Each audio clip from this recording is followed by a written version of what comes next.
नमो नारायण। जीवन में खुद पर ध्यान देना चाहिए, खुद को सही समझना चाहिए, खुद को अंदर से सही करना चाहिए। जब ये नियम हम जान जाते हैं तो संसार के समस्त नियम हम समझ सकते हैं। हमारे अंदर ही सब कुछ है। इस विषय की जानकारी देंगे।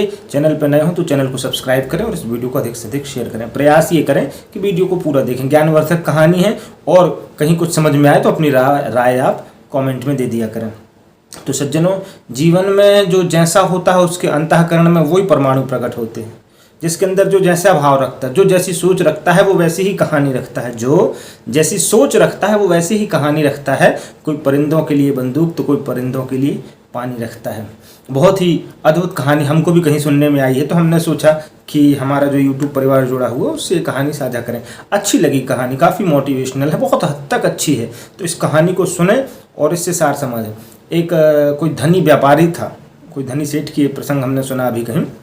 कोई धनी व्यापारी था और कृपणता था। तो धन आने के साथ यदि दयालुता आ जाए तो ईश्वर की महती कृपा है। धन आना कृपा नहीं है, वो तो भाग्य पूर्वजन्म का खेल था, वो तो आ गया। बड़ा कृपण था महाराज, इतना तक कि इतना शंकालु था। बताया ना, जिसके अंदर जैसे भाव रहते हैं सामने वही उसको दर्पण में दिखता है। इतना शंकालु था, कहीं जाए व्यापार करने, कहीं घूमने जाए ऐसी जगह में तो अपने सेवकों तक को नहीं ले जाता था। डर लगता था कि हम व्यापार करके लौटेंगे तो कहीं रास्ते में महाराज ये लूट ना दें, हमको लूट न लें, क्योंकि पैसा हर जगह, भाव तो थे बिगड़े इसके। एता बता कुछ समय निकला, कहीं घूमने भी जाए व्यापार करने के लिए लंबे समय से, तो अकेले जाता था महाराज जी, दूतों को नहीं ले जाता था। खाली भाव सुनना, भाव देखना कैसा। व्यापार करके लौटा एक रोज, मौसम बेकार था, कहीं आंधी तूफान वर्षा इत्यादि चल रहे थे। तो रात्रिकालीन संध्या बेला में कोई संध्या हो रही थी और बारिश वारिश का मौसम था, तो कोई राहगीर निकला। अब बेचारा गरीब था, निर्धन था। ये भेद यहाँ से समझना, और भाव का भेद है और कुछ नहीं। निर्धन था। जब राजा के समीप पहुँचा तो राजा से कहता है, मैं राहगीर हूँ, मौसम ऐसा है, अंधकार है, बारिश आने वाली है, आज रात्रि आपके यहाँ विश्राम मिल जाए तो श्रीमान आपका विशेष आग्रह होगा मुझ पर। महाराज, इसने शंकालु प्रवृत्ति का होकर के उसको तुरंत मुंह पर मना कर दिया कि आप हमारे घर में नहीं रुक सकते, आप हमारे महल में कहीं नहीं रुक सकते, हम आपको जानते नहीं। कल आप कुछ चोरी करके चले जाएं, आप कुछ परिस्थिति निर्मित करके चले जाएं, कहीं भी कुछ ऐसा आश्रय नहीं दिया। उसको रात्रिकालीन वहाँ से निकलवा दिया।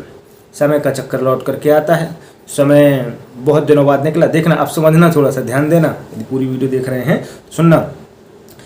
अब एक रोज वो व्यापारी अपने कुछ सेवकों के साथ निकल गया घूमने, घोड़े में जंगल तरफ कहीं। अब जब निकला महाराज तो हिरण के पीछे घोड़ा लगा दिया। स्वभाव तो शिकार में जाते आदि होते थे, प्राचीन कथाएं हैं जिस हिसाब से सुना मैंने, तो लगा दिया पीछे। अब जब पीछे लगा दिया महाराज तो पीछे रह गए कौन? उसके दूत। ये तो अंधकार जंगल में घुस गया, भयानक जंगल, बड़े बड़े वृक्ष थे, पीछे पीछे पीछे बहुत दूर निकल गया। पीछे सेवक बहुत पीछे रह गए, घोड़ा भी दौड़ नहीं पाया, हिरण जंप करके निकल गया, भाग गया। महाराज ये फंस गया जंगल में। रात हो गई, अंधकार, पानी, बिजली, बारिश ये सब होने लगी। लो भैया जैसे तैसे रात्रिकालीन एक वृक्ष के नीचे बैठा रहा। जब कुछ ये निकला पानी आनी तो देखता है कि कोई बालक, कोई लड़का उसको जंगल में दिखा। उसने पूरा वृतांत बता दिया कि महाराज क्या हुआ, क्यों बैठे। तो महाराज ने कहा, हमारे साथ ऐसी ऐसी घटना घटित हुई है, ये परिस्थिति निर्मित हुई है, देखो। अब वो उसको अपने घर ले गया। आप रात्रि हमारे घर में विश्राम करें, हमारा घोड़ा नहीं मिल रहा। राजा बोले, इस जंगल से मैं भली भांति परिचित हूँ कि कौन जानता हूँ, मैं ढूंढ दूंगा, सुबह तक ले आऊँगा। ठीक, घर ले गया। घर ले गया, अच्छा बढ़िया महाराज सत्कार किया। और देखना खूब पदार्थ बढ़िया ला करके जो उनके यहाँ थे व्यवस्था, दूध पानी जितना था। उसने पूछा कि इतना दूध आप दे रहे हैं तो आप लोग घर में? तो बोले हमारे यहाँ अतिथि देवो भव का सत्कार था, सिद्धांत था। बोले आप अतिथि हैं, हमारे पिताजी ने कहा है जितनी सेवा बन उनकी करो। लो महाराज खूब सेवा किया, सुला दिया। सुबह काल गया घोड़ा ढूंढने, घोड़ा ढूंढ लाया, घोड़ा बांध दिया। उसकी माँ उस घोड़े को घास दे रही, उस घोड़े को घास दे रही, उसकी सेवा कर रही कि अतिथि तो है, अतिथि का जो वाहन है, जो घोड़ा है, मिल गया था, गुम गया था, उसकी भी सेवा करूंगी। ये सिद्धांत, ये संस्कार थे महाराज। तो सोचा उसने कि भाई आप इतने अच्छे संस्कारवादी हैं, सिद्धांतवादी हैं। उसका मन बदल गया राजा का। बोले हम आपके पिताजी से मिलना चाहते हैं।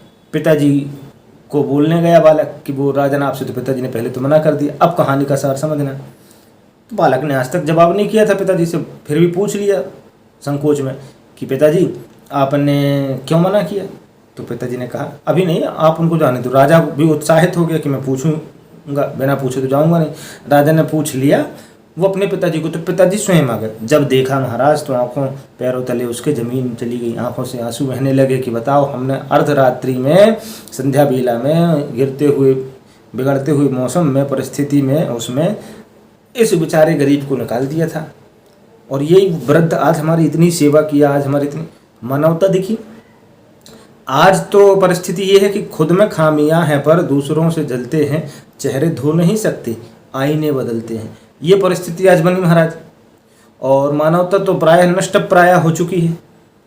दोनों पक्षों में कहीं न कहीं विशेष कारण बन रहे हैं।